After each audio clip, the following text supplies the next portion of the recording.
45 degrees below zero.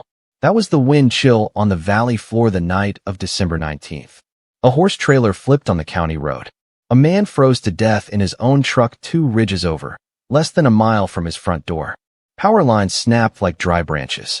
Inside double-wide trailers, families burned furniture to keep their children warm. But 11 feet from a granite wall, behind a stack of seasoned firewood, in a cabin smaller than most garden sheds, an old man named Eldon Reach was sitting in a rocking chair, reading a book about sailing ships, in 58 degrees of quiet warmth.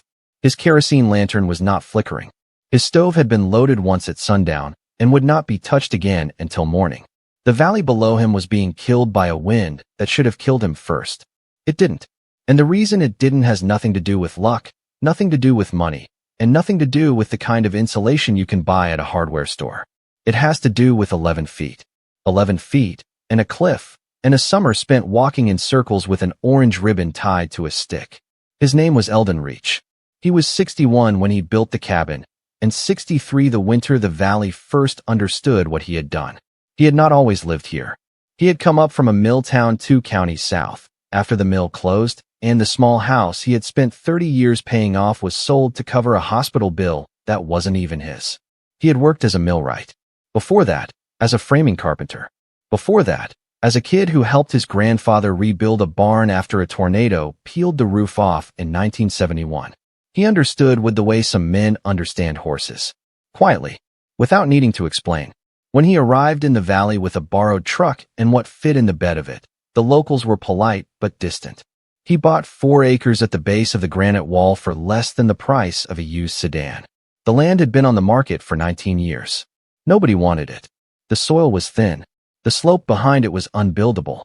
And the wind, the locals said, the wind came down off that ridge in the winter like a freight train coming home. That last detail was the one Eldon listened to most carefully. He spent the first summer not building. He spent it watching. He walked the property in the early mornings when the cold air was still settling, and he watched the way the mist curled around the base of the granite wall. He held up strips of orange surveyor's tape on long sticks and watched them flutter, then go still, then flutter again. He noted the spots where his breath hung longest. He measured the temperature on the south face of the rock at 3 different times of day, then again in the shadow at the north edge, then again 12 feet out from the wall where the open valley began. He kept a small black notebook in his coat pocket, and by the end of August it was nearly full. People in town thought he was a little strange.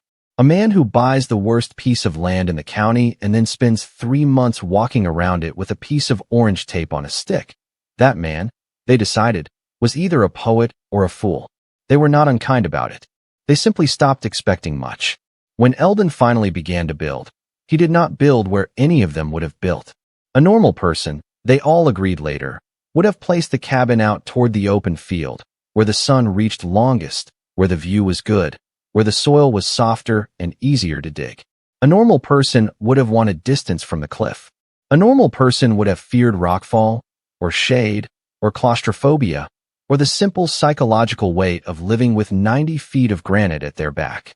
Eldon set his foundation 11 feet from the base of the wall. 11 feet. No more. No less. He paced it out himself, then drove the stakes, then ran the string lines. And when a neighbor named Dell wandered up the access road to see what was happening, Dell stood at the edge of the clearing for a long moment with his hands in his coat pockets, and finally said, "You know that's the worst spot on the whole property, right?" Eldon, kneeling in the dirt with a level across 2 stones, didn't look up. "It's the only spot," he said. Dell didn't understand what that meant. Nobody did. Not yet. The cabin went up slowly.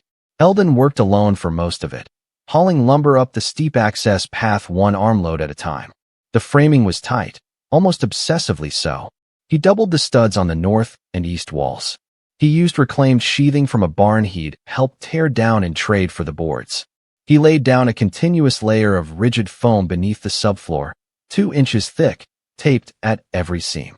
He stuffed the wall cavities with a mix of mineral wool and shredded denim insulation he'd collected for almost nothing from a recycler 3 hours away. He sealed the rim joists with caulk and then again with foam, methodical, slow, almost meditative. But the strange thing, the thing the valley would talk about later, was not what he put inside the walls. It was what he put outside them. Against the north wall of the cabin, the wall that faced the granite, he stacked firewood. Not a normal woodpile. A wall of firewood, 10 feet high, 8 feet wide, 3 rows deep, the rounds carefully fitted together like dry stone masonry, the bark facing outward, the cut ends facing in. The pile pressed flush against the cabin siding, and where it didn't quite meet the granite behind it, he wedged in scrap cedar, broken pallet wood, even bundles of dried brush, until the whole space between the cliff and the cabin was packed solid. Then he did the same thing on the east wall, where the wind came hardest. By the time the first snow fell that November, the cabin was no longer a cabin in any shape a neighbor would recognize. It was a small wooden box tucked behind a fortress of stacked wood, leaning into a granite cliff, sheltered above by a slight overhang in the rock where the wall curved inward maybe 4 feet near the top. From the road, all you could see was the chimney and a corner of the roof. The rest had disappeared into the landscape, as if the mountain had simply grown an extra knuckle of gray and brown. Dell came back up the road one afternoon in early December, and this time he wasn't alone. There were 3 of them. Dell, a retired logger named Harlan, and a younger man named Cole who worked at the feed store and considered himself an expert on most things. They stood at the edge of the clearing and looked at the cabin and the wall of wood, and Cole said, loud enough to be heard, "He's gonna freeze to death up there." Harlan, who had spent 40 winters in this valley and knew exactly what the wind did when it came down off that ridge, said nothing for a long moment. Then he said, "Maybe." But Harlan was watching the snow. He was watching how the snow piled up on the windward side of every other structure in sight. The leaning shed across the road, the abandoned tractor in the field, the corner of his own barn 3 miles down. Every one of them had a sharp, white drift fanned out behind it, evidence of wind hammering and curling and depositing its load. But around Eldon's cabin, the snow was almost flat. There was no drift. There was no scour. The granite wall above and behind the structure was doing something to the air, and the wood pile and the angle of the cabin and the 11 feet of carefully measured distance were doing the rest. The wind was not hitting the cabin. The wind was going over it, lifted by the rock, smoothed by the geometry, redirected up and out into the valley to fall on someone else's roof. Harlan looked at Cole. Cole was still laughing. Harlan said, "Let's come back in February." That storm, the December 19th storm, was the first real test of everything Eldon had built. From the inside of the cabin, it sounded like the world outside was tearing itself apart. The temperature on the valley floor had dropped from 8 above 0 to 26 below in less than 6 hours. The wind, when it came in long screaming sheets that bent the tops of the pines almost double. Power went out in 3 of the 4 nearest farms. A horse trailer on the county road flipped onto its side. A man named Bert, who lived in a double-wide a mile and a half away, would later say he could hear his own siding peeling back in the gusts. Eldon Reach was inside his cabin, sitting in a rocking chair with a kerosene lantern on a small table beside him, reading a paperback copy of a book about old sailing ships. The wind outside was screaming. He could hear it. He was not deaf. He could hear it climbing the granite wall behind him, then leaping, then howling somewhere above the roof, then continuing on into the valley to torment everyone else. But inside, the lantern flame did not flicker. He had set a thermometer on the floor near the door, the coldest spot in the cabin, and another on the small loft ledge above the sleeping bunk. The floor thermometer read 58 degrees. The loft thermometer read 66. The wood stove, an old cast-iron unit he had bought for $80 and rebuilt himself, was burning at a low, steady draw. He had loaded it once at sundown. He would not load it again until morning. Outside, in the open valley, the wind chill was approaching 70 below.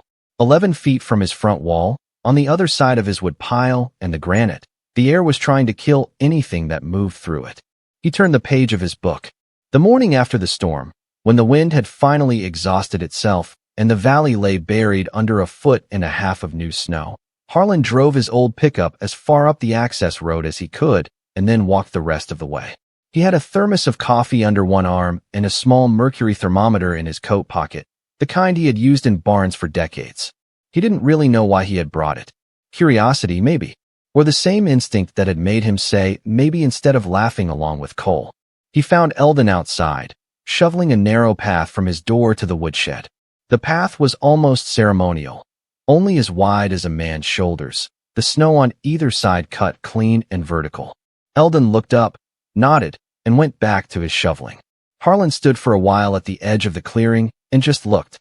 The valley behind him was a ruin of drifts and broken branches. A neighbor's metal roof panel had blown nearly 200 yards and was now wedged in the fork of an aspen. The county road was impassable. Smoke was rising thinly from a few of the houses he could see in the distance, the families inside burning whatever they had left, hour by hour. But here, against the granite, the cabin sat untouched. No drift against the door, no ice on the chimney. The wood pile had not shifted by so much as an inch. The snow on the small roof was a smooth, even cap, no more than 3 or 4 inches thick, while the open fields beyond were buried under 16. Harlan walked over. "Mind if I look?" he said. Eldon set the shovel against the wall and gestured at the door. Inside, the cabin was warm in the way a body is warm. Not hot, not blasted with heat, just warm, evenly, top to bottom, the way a creature breathes its own heat into a den.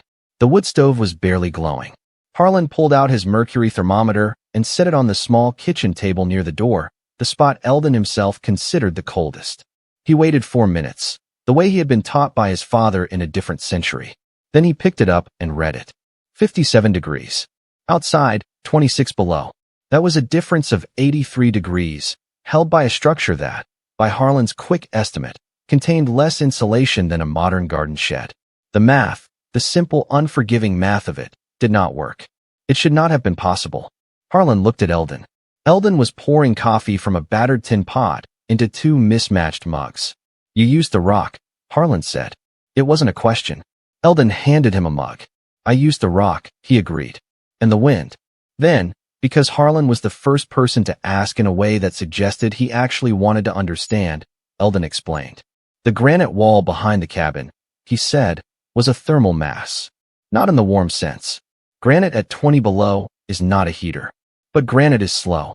It does not change temperature quickly. It does not amplify the wind chill the way thin sheet metal or a wood frame wall does. It simply sits there, holding its temperature, asking nothing, giving nothing, blocking everything. More importantly," he said, "the wall changed what the wind did. Wind coming off the high ridge above the property hit the top of the granite face at speed, and because the cliff was nearly vertical and slightly overhanging at the crest, the wind didn't curl downward into the 11-foot gap. It leapt outward.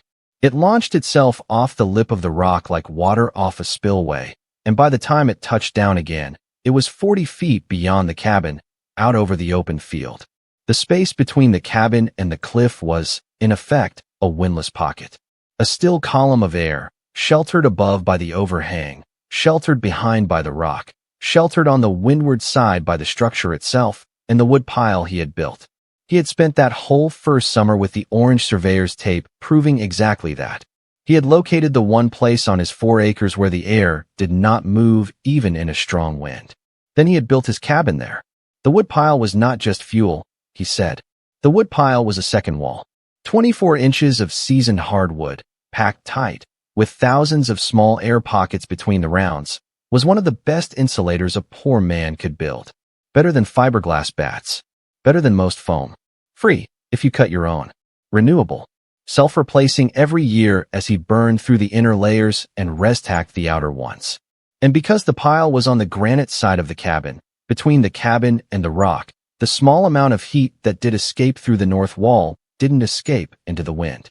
It escaped into the wood, then into the still air pocket, then into the granite, where it was lost so slowly that, on a long cold night, the temperature of the rock immediately behind the cabin actually crept up by a degree or 2.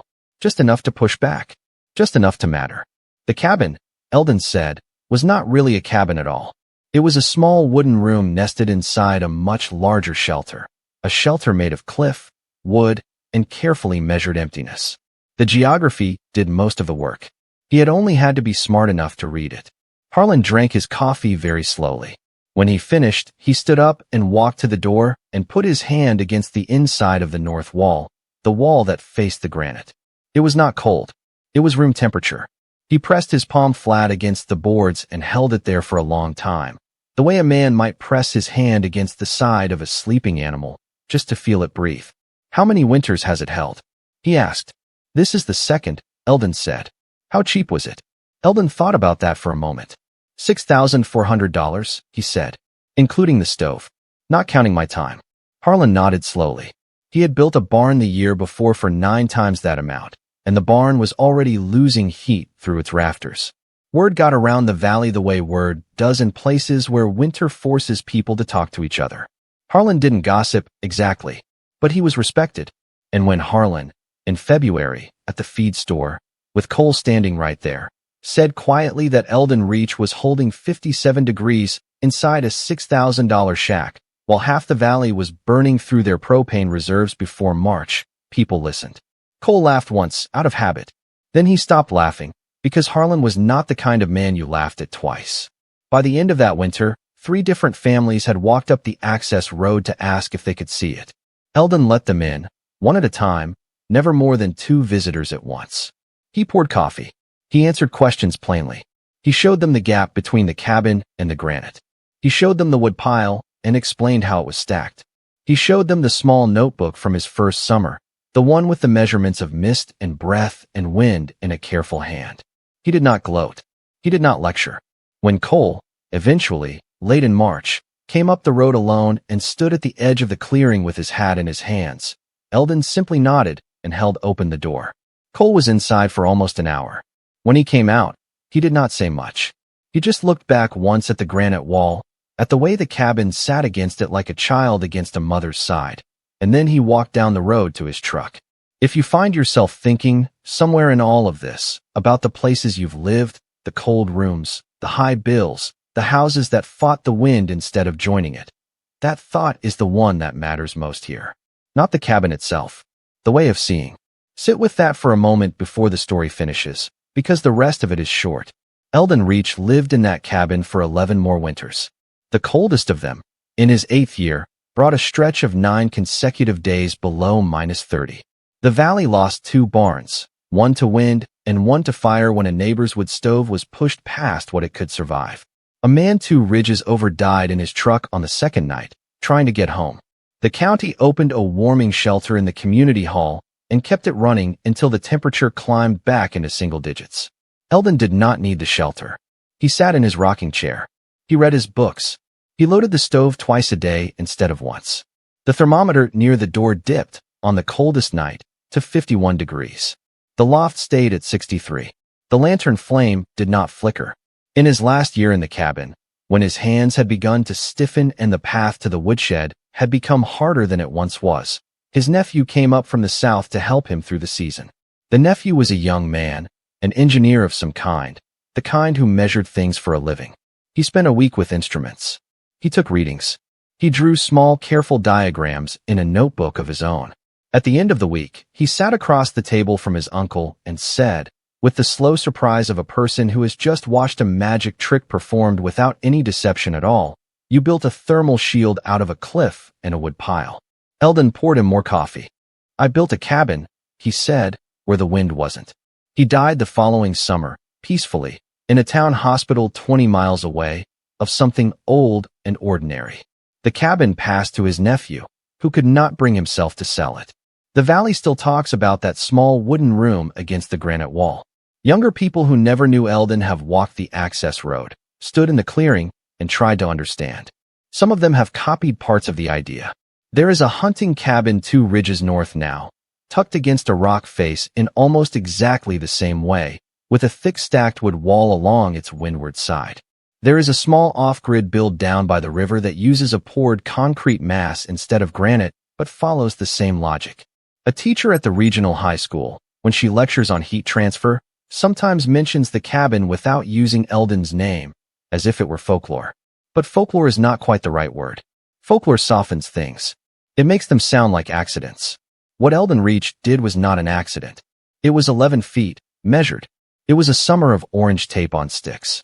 It was a small black notebook with the breath of a quiet man written into it in pencil. It was the patience to look at a piece of land that nobody wanted and see in it the one shape the wind could not reach. Tonight, somewhere up that access road, the cabin is still standing. The granite is still standing behind it. The wind is still coming down off the ridge the way it always has, screaming through the throat of the canyon, hammering the open fields, scouring the fence posts, bending the pines. And in 11 feet of stillness, behind a wall of stacked wood, beneath an overhang of ancient rock, there is a small dark window, and behind that window, a lantern someone has left burning out of respect, and the flame inside it does not flicker.